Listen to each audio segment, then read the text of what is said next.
Bom, então, primeiramente eu queria falar para o senhor que é um prazer estar realizando essa reunião, que a gente admira bastante. Sabe, a gente criou essa página no ano passado com o objetivo da gente expressar nossas opiniões sobre tudo que está acontecendo.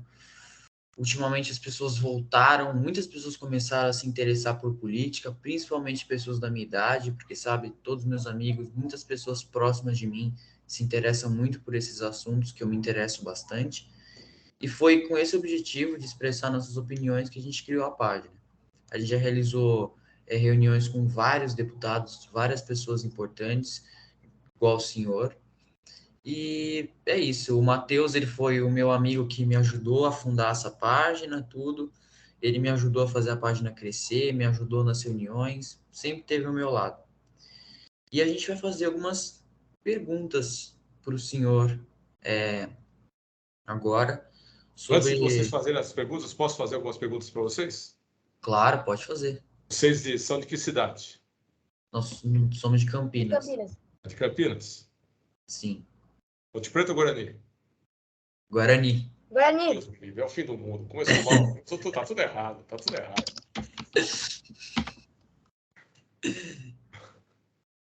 Mas vamos lá, vamos lá. Faz parte. A vida, o azar é o seu, né? Não posso fazer nada. O Matheus você é parente do Dr. Yulo De Kecker? Sim, ele era meu avô. Seu avô? Opa, prazer, Matheus. Então, vocês são de Campinas, estuda em qual colégio? A gente estuda no Rio Branco. Rio Colégio Rio Branco? Branco. Sim. Você sabe que eu estudei no Colégio Rio Branco também. Estudou? Estudei no Colégio Rio Branco quando era no centro da cidade, ali ao lado do viaduto. Eu fiz o Colégio, pré-primário até a quarta série. colégio muito bom, né? Daí, quando mudou para Barão Geraldo, eu não pude acompanhar, não deu para. Era muito distante. A gente Mas estuda um lá, belo a gente colégio. estuda na Vocês mesma. sabiam que é o colégio não estatal e não de igreja mais antigo do Brasil? É sério? Sério? Não sabia disso. É o mais antigo, mas tem mais de 150 anos. Tem. Vai completar 160 agora, eu acho. É isso aí. Legal. Não sabia. Eu, inclusive, enquanto deputado, tive aí a oportunidade de convocar uma sessão solene por esse aniversário do colégio aí, no seu aniversário de 150 anos. Entendi. Nossa, eu não sabia que o senhor era de Campinas igual a gente. Não sabia É? disso. Nunca ouviu Uma... falar da Casa Campos? Nunca ouvi Hum? falar. Do shopping. Tem no shopping, tem no Iguatemi, isso aí. Mas enfim, podemos começar com as perguntas? Então vamos lá.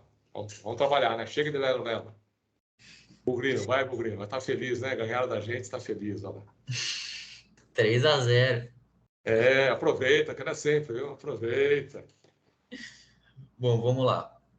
Primeira pergunta que eu tenho para fazer para o senhor é essa, ó. Vou fazer. Como você é ex-deputado federal, você acha que a existência de uma terceira via, sem a candidatura do Moro e do Dória em 2022, é possível? Você acha que pode acontecer? Você acha que é possível? As eleições, o processo eleitoral está no seu início, né? Ainda não foi nem aberto o período da campanha eleitoral, que são 45 dias antes da eleição. Tem muita coisa para acontecer aí. Pega uma água, por favor. Especificamente, os dois nomes que você colocou, tanto o ex-juiz, ex-ministro Sérgio Moro e o ex-governador João Dória, são dois nomes que se colocam aí na corrida, mas são dois nomes que não empolgaram, né? Não conseguiram aí ter uma adesão, não conseguiram se posicionar como uma opção de terceira via para fazer frente a essa polarização tão pesada que nós estamos vivendo no país. Entendi. É difícil, né, cara? Porque assim, o Moro agora ele disse que não vai mais candidatar, desistiu da candidatura. O Dória também desistiu. Dória Então, desistiu. o Dória desistiu. Quando? Hoje? Não foi hoje, faz um tempinho já. Não, o Dória é candidato. Dória é candidato, você tem Dória é certeza? candidato, o Dória é candidato, tanto é que ele abriu mão do governo do estado de São Paulo, no prazo aí de desincompatibilização. Ele é o vencedor nas prévias do PSDB, então, oficialmente, o ex-governador João Dória é o candidato à presidência da República pelo PSDB. Ele continua no processo.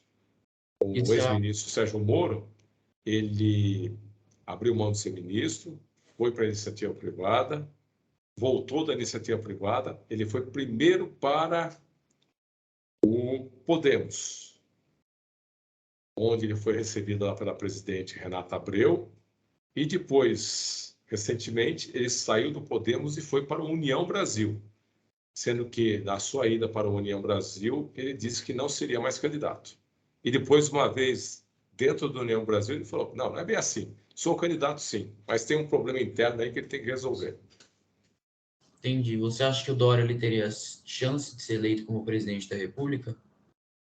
Eu acho que o caminho do ex-governador é um caminho bem árduo. Ele está levando consigo de bom uma boa gestão dentro do estado de São Paulo. Dória, apesar dos pesares, apesar de muita, como é que eu vou dizer, de muita contestação de sua gestão, os seus resultados enquanto gestor, enquanto governador do estado de São Paulo, são bons resultados. Porém, ficou uma marca muito forte do período da pandemia, uma marca muito forte da sua condução de todo esse processo, que gerou aí uma rejeição muito grande ao seu nome. Mas nada que não possa ser revertido, pois o governador é uma pessoa muito capaz, muito trabalhadora. Entendi. Então acho que agora é sua vez de fazer a pergunta, Matheus. Pode fazer a pergunta. Sim, eu só não vou abrir a câmera porque tá meio travada. Mas, Não. então, a pergunta que eu vou fazer o senhor acha que ainda é possível acreditar no MBL, o Movimento Brasil Livre, mesmo depois das falas do deputado Kim Kataguiri no Flow Podcast, apoiando um partido nazista, e os áudios vazados do Arthur Duval, Homem Falei, falando sobre as mulheres ucranianas? Está meio ruim o áudio. Você entendi se o MBL tem ainda condições de participar das eleições com protagonismo, é isso? Sim, e mesmo acreditar nas coisas que eles falam, essas coisas. O MBL foi um partido, não, um movimento que surgiu aí no final do governo Dilma, com aquelas manifestações, com aqueles protestos, gerou aí uma série de personalidades que depois se candidataram e tiveram votações expressivas. Uma coisa é você fazer uma manifestação, uma coisa é você fazer protesto, outra coisa é você exercer o mandato, é você estar com a responsabilidade de um cargo público, em qualquer das instâncias, tanto no executivo quanto no legislativo. A partir do momento que você tem esse mandato conferido pelo voto, você tem que ter muito mais responsabilidade com todos os seus atos e com tudo aquilo que você fala. E, junto com isso, vem muito trabalho e que tem que ser correspondido com resultados efetivos aí para as pessoas. A política é algo muito presente na vida de todos nós. Dá parabéns para vocês dois aí pela iniciativa de estar conversando. Parabéns mesmo. É bacana estar sentindo isso por parte de vocês. Obrigado. É bacana poder estar com vocês conversando sobre política, que todo mundo tem muita prevenção contra o exercício da política. Eu sou um homem público, eu estou na política e comecei na política muito tarde, comecei com 40 anos, quando eu tive a oportunidade, política partidária. Eu participava da política classista, né, enquanto presidente da Associação Comercial, Câmara de Dirigentes Lojistas e da Federação das Associações Comerciais do Estado de São Paulo. Aí surgiu a oportunidade de participar da vida política partidária. Tive a oportunidade de ser vice-prefeito de Campinas e 2 vezes deputado federal. E fiz isso sempre na condição de homem público. E homem público tem muito mais responsabilidades e não pode estar falando aquilo que ele estaria falando sozinho, fora da condição de políticos. E essas 2 pessoas que vocês citaram estão aprendendo aí pelos seus próprios erros e a duras penas que não pode estar se falando tudo aquilo que vem à cabeça. Tem que medir as palavras. Foram 2 declarações, uma muito infeliz e a outra inconcebível. E bota em xeque aí a própria carreira política deles. Serão muito cobrados por aquilo que eles falaram. Entendi. Eu também acho que eu parei de ter um pouco a confiança depois das falas, até porque você tem que ter uma responsabilidade. Mas você acha, eu acho que eu concordo na penalização do Arthur Duval como deputado estadual. Você acha, o que você acha? Eu acho que a declaração dele é uma coisa asquerosa, uma coisa que é inconcebível. Eu me senti incomodado sem ser mulher. Se fosse mulher, então, eu estaria incomodado, mas de uma maneira muito maior mesmo. Vejo certa dificuldade do deputado em se manter no mandato na Assembleia, ele que criou tantas inimizades e gerou tantos conflitos durante o seu mandato. Ao meu ver, não foi um mandato construtivo. Pelo contrário, foi um mandato focado na Crítica contingencioso. O negócio dele era brigar. O negócio do deputado era estar brigando, sempre levando para um caminho que não é salutar. A política, um deputado tem como argumento falar, é o parlamento, é o parlatório, onde você vai e conversa e constrói as soluções. Da briga não sai solução, da briga só sai uma situação cada vez muito mais polarizada. A política está aí para construir, através do diálogo, das conversas, soluções de convergência, tirando o que tem de diferente e focando naquilo que é comum. Eu também acho. E eu acho que assim, o mandato dele foi, pelo que eu vejo, foi assim, fala muito e faz pouco, né? Então, mas... É você que está falando, ainda bem que é você que está falando, não sou eu. Então, o João travou agora. Ele pediu para fazer a pergunta para ele, porque ele travou. Então, eu vou fazer a pergunta para ele. O senhor, como ex-presidente do Correio, você acha que a proposta de privatização é uma proposta viável, uma proposta boa, que irá funcionar? Bom, eu tive o privilégio de ter sido indicado pela bancada do meu partido, PSD, Partido Social Democrático, na Câmara dos Deputados, aí com o apoio do ministro Kassab e nomeado pelo presidente Michel Temer para a condição de presidente dos Correios, onde eu pude exercer de junho de 2016 até abril de 2018. Uma empresa que é a primeira empresa de comunicações do Brasil, com a tecnologia que era disponível à época, papel e tinta e rede de logística para fazer chegar as mensagens de ponto a ponto. Uma empresa de quase 360 anos, presente nos 5.570 municípios do país, na minha época com 118 mil funcionários, hoje deve estar próximo, ao redor de 100 mil funcionários, e que é uma referência para todos os brasileiros. Só que uma empresa que tem um monopólio de uma atividade que está praticamente acabando, que é a atividade postal. fazer uma pergunta para vocês dois. Alguma vez na vida, vocês já... Vamos admitir aqui o João Pedro que ele estava fora da sala.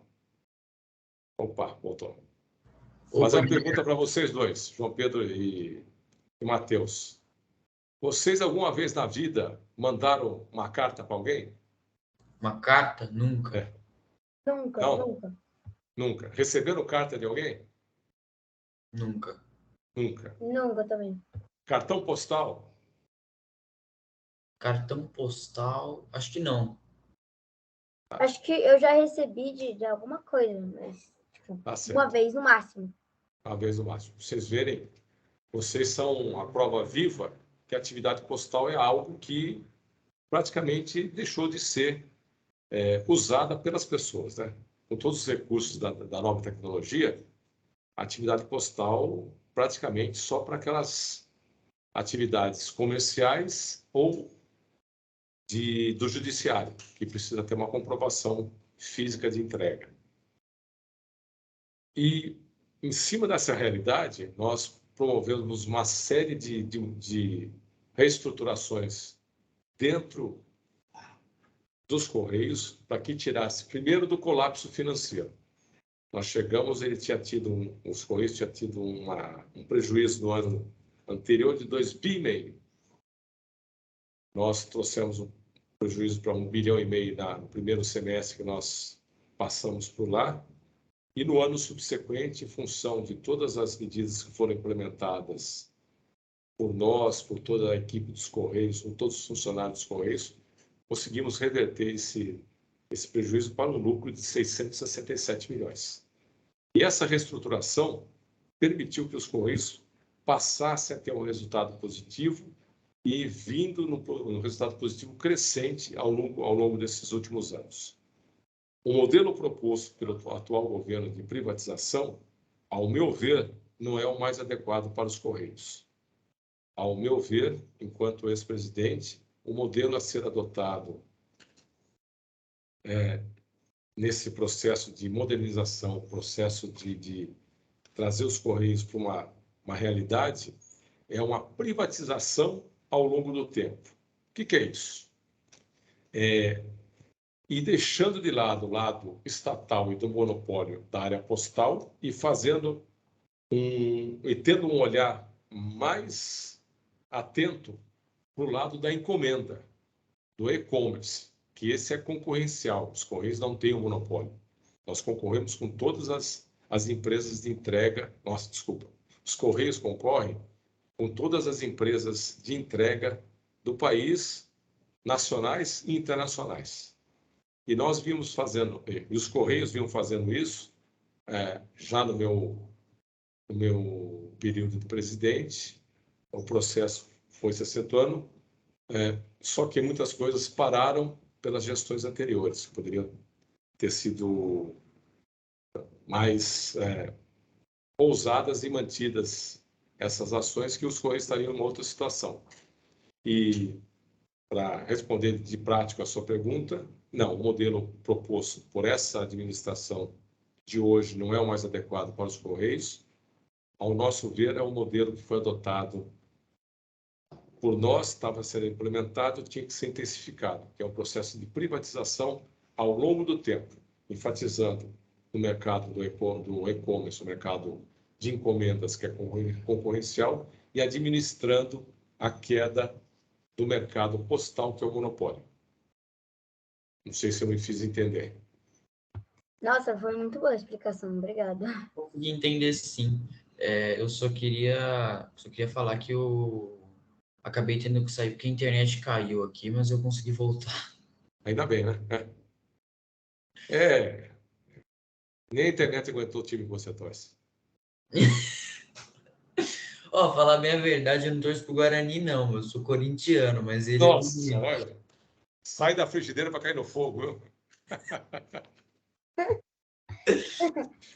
Mas, enfim, como o Matheus ele fez a minha pergunta sobre a privatização dos Correios, inclusive muito boa explicação, eu vou fazer a última pergunta, que ia ser o Matheus, no caso, que ia fazer, tá bom? Vamos lá. Bom, Guilherme, você acha que toda essa inflação e o desemprego que a gente está vivendo no país é apenas culpa de uma crise mundial que está acontecendo no mundo inteiro? Ou o governo Bolsonaro ele também se responsabiliza no sentido de levar uma parte da culpa de tudo isso que a gente está vivendo aqui no Brasil? Essa pergunta é complexa, hein? Essa é. Essa é complexa. O atual governo tem aí duas questões que ele pode colocar sempre na pauta que tiveram impacto sobre a sua gestão. Primeiro, a pandemia. A pandemia que veio e foi um meteoro que caiu na cabeça de todo mundo. Foi algo que teve impacto na vida de todo mundo e com sequelas na vida de todo mundo. Todos nós saímos com cicatrizes desse período, todos nós. Cicatrizes profundas, como a própria doença, a perda de amigos e de parentes.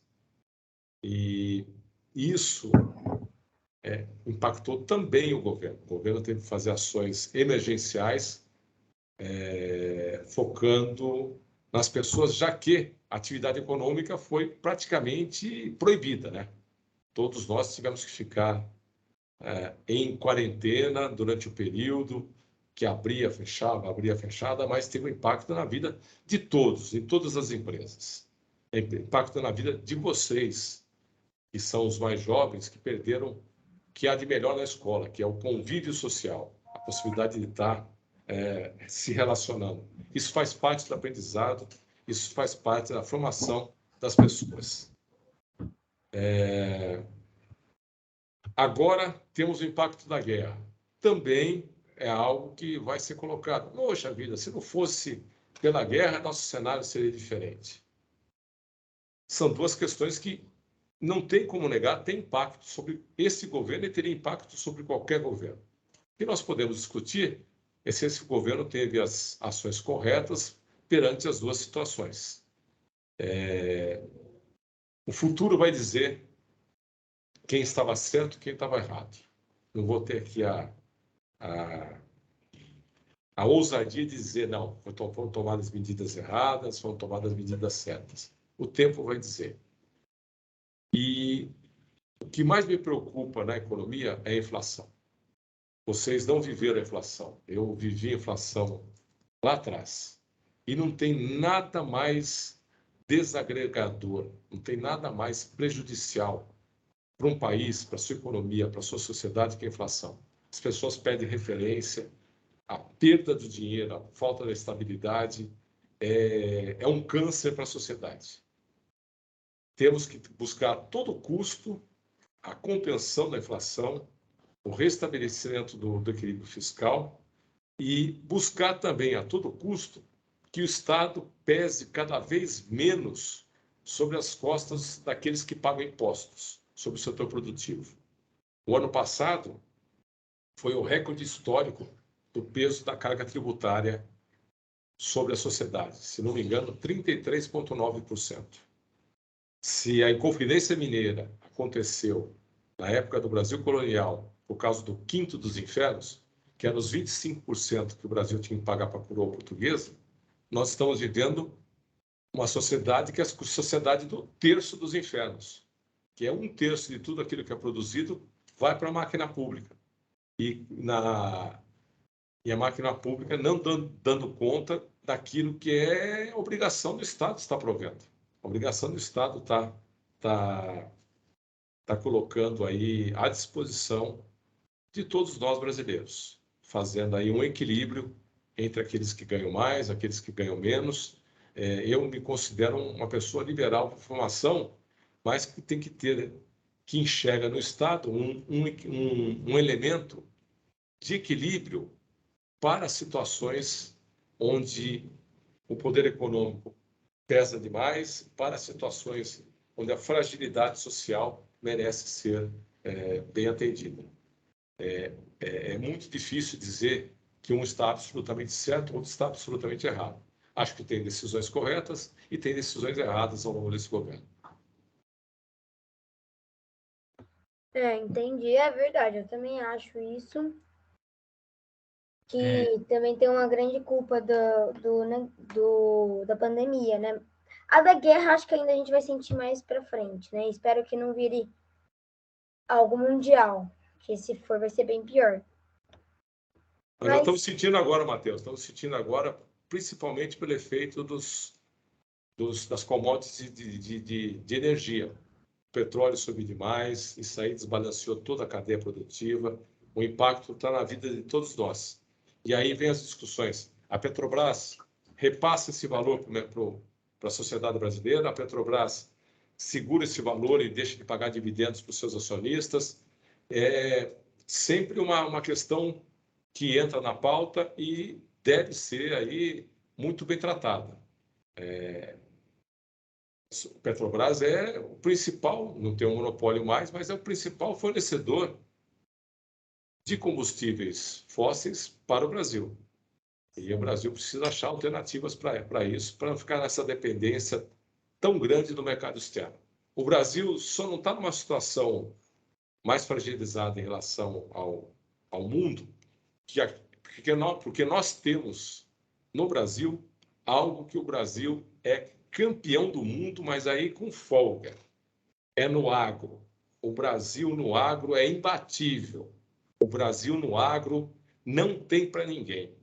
A tecnologia, a capacidade de trabalho que existe aqui no Brasil, com possibilidade de ter 1, 2, 3 safras por ano, nos dá um diferencial de competição que é fantástico. Agora, esse diferencial de competição, todo esse ganho que está ficando no agro, tem que ser também balanceado para que seja dividido com toda a sociedade. O agro do Brasil, o agro está no Brasil e não pode ser dissociado do Brasil. Hoje, o agro, que é extensivo, principalmente centro-oeste, tem uma produção, uma capacidade fantástica. E esse governo acertou em dar continuidade a vários projetos que vinham a passos muito lentos na questão da logística para escoamento e integração nacional, principalmente com as ferrovias. Entendi. Muito boa explicação, né? Até porque eu não sei se eu vou conseguir argumentar muito, porque a gente está aqui para aprender com você, né? Não, eu estou aqui para aprender com vocês. Mas, enfim...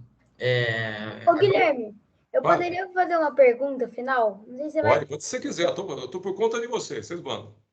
Assim, o negócio eu não sei se você vai querer responder tudo, porque é uma questão mais pessoal. Mas, em sua opinião, qual você acha que é o pior e o melhor presidente da história do Brasil? Pior e melhor presidente da história do Brasil. Nós temos aqui um presidente campineiro que foi um grande presidente, Campos Salles. Campos Salles foi um presidente que deu conta das finanças públicas. Ele deu uma acertada na economia do país. Campos Salles foi uma pessoa que fez um grande governo, na minha modesta opinião. Tivemos presidentes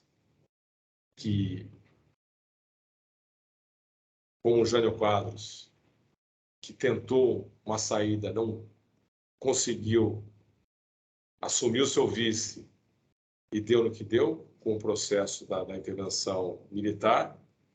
Nos governos militares tivemos aí também excelentes presidentes e tivemos no final do período militar uma inflação que foi uma inflação absolutamente incontrolável, com consequência durante muitos anos para o país. Tivemos o governo Collor, que foi um governo muito complicado mesmo, com impactos na vida de todos nós, plano cruzado, tantas coisas que hoje não tem mais espaço para isso. Durante o período do presidente Lula, tivemos aí um cenário internacional que favoreceu demais o governo no Brasil. Foi um governo com um crescimento e com um otimismo muito grande, com uma queda efetiva dos sinais de pobreza, quebra da fome no Brasil. São conclusões aí muito fáceis de serem comprovadas. E agora, depois da saída traumática da presidente Dilma, uma excelente gestão do presidente Michel Temer, o presidente Michel reestruturou o país e preparou o país para que pudesse ser governado como está sendo governado hoje. É difícil, eu acho difícil avaliar quem vai ser o melhor, quem vai ser o pior. Cada um teve que administrar as situações ao longo de toda a sua história. Tivemos aí o governo Itamar Franco, que nomeou o seu como ministro da Economia, Fernando Henrique Cardoso, que com plano cruzado conseguiu dominar a inflação. E esse foi o grande ativo para a eleição do presidente Fernando Henrique Cardoso, que promoveu muitas mudanças, muitas reformas dentro desse processo. Então, em cada um dos governos, você vai ter a oportunidade de falar coisas boas e coisas ruins. Você tem que analisar isso com uma maneira menos apaixonada, mais fria. O Temer, ele sempre disse que ele entregou um país melhor do que ele recebeu, né? Isso eu não tenho dúvida. Eu sou suspeito que eu fiz parte do governo dele. Mas enfim, o Guilherme, como a gente já finalizou as perguntas, os nossos debates aqui, eu queria perguntar se o senhor tinha alguma coisa para declarar, para dizer para o pessoal que acompanha a página e para a gente mesmo, que está começando agora. Queria dar os parabéns mesmo pela iniciativa, achei muito bacana, estou me sentindo honrado de poder estar conversando com vocês, ver essa molecada aí podendo participar, e vou até dar uma sugestão para vocês. O processo eleitoral vai se afunilando. Organize um debate entre os diversos candidatos, organize um momento que possam estar os diversos candidatos a estadual, candidato a federal, mesmo candidatos a Senado e governador, para poder estar debatendo com vocês. Acho que vocês poderiam, com isso, estar tendo aí poderiam estar dando oportunidade aos candidatos e estar conversando com uma faixa de público que é muito estanque à atividade política, é muito distante da atividade política. Com iniciativas como essa, tem chance de estar podendo falar com vocês e poder trazer um pouco da experiência daquilo que é feito dentro da atividade política, daquele que, como eu, tem uma função pública, tem uma atividade de homem público, mais que atividade política.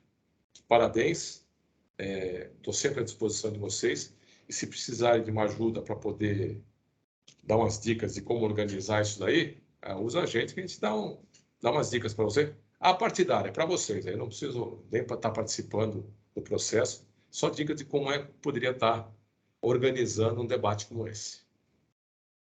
A gente vai fazer sim, inclusive a gente já fez uma reunião com o Guto, a gente debateu bastante com ele na reunião, que é ex-candidato a deputado estadual.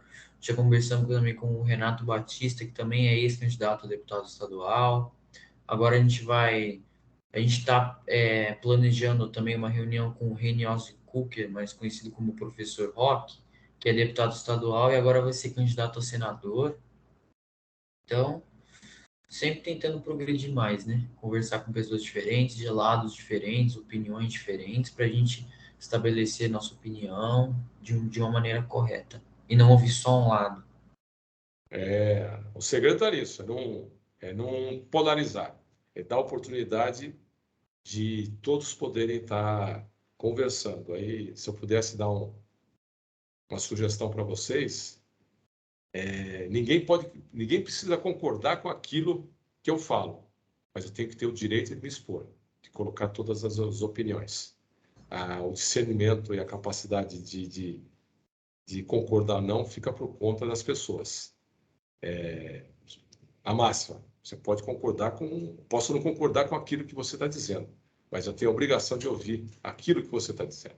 Isso faz parte da democracia. E tenho na cabeça, o Brasil é um país muito grande e muito plural.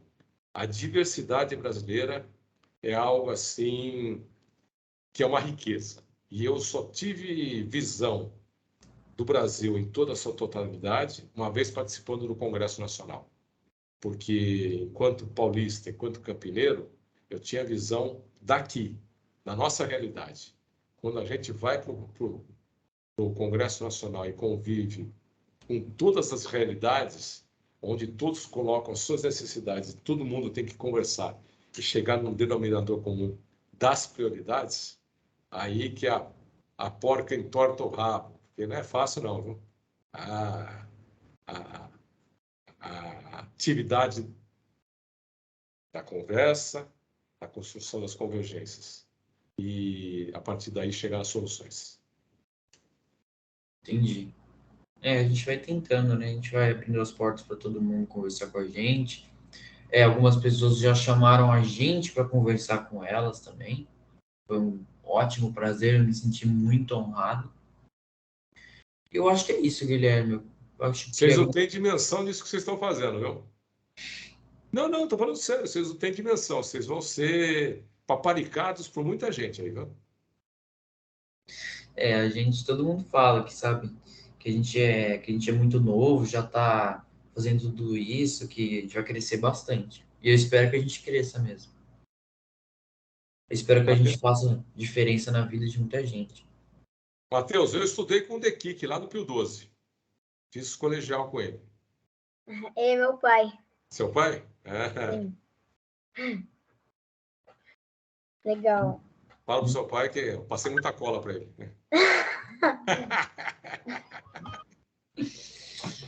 Mas enfim, Guilherme, então é isso. Eu queria agradecer ao senhor por estar aqui com a gente hoje, por todo esse Pai do debate. Matheus é gente boa. Pai do Matheus é gente boa. É mesmo, muito gente boa. É mesmo, é gente boa mesmo, né? Mas enfim, é isso. Eu queria agradecer ao senhor. Espero que o senhor tenha gostado de conversar com a gente. E a gente Eu adorei. Espero que a recíproca seja verdadeira. Eu fiquei muito honrado por você conversar com a gente. Fiquei muito honrado de ter conversado com o senhor, de ter debatido. E vamos que vamos, sabe? A gente a gente ainda vai fazer algumas reuniões nesse mês. E é isso. Fiquei muito, muito honrado pelas coisas que você falou da gente. Me sinto, sabe, lisonjeado de estar conversando com uma pessoa tão importante. Mas enfim, é isso. Obrigado. Bom, muito bom. Eu que agradeço a oportunidade, sempre à disposição. Se precisar de alguma ajuda na coordenação disso, se palpite fosse bom, a gente vendia, a gente não dava, mas todos os palpites, tá? Mas enfim, então acho que é isso. Obrigado, viu, Guilherme? Pois não, dispõe da gente aí sempre. Um abraço. Obrigado, Guilherme. Abraço. Então, um abraço, seu pai. Abraço. Tchau. Tchau.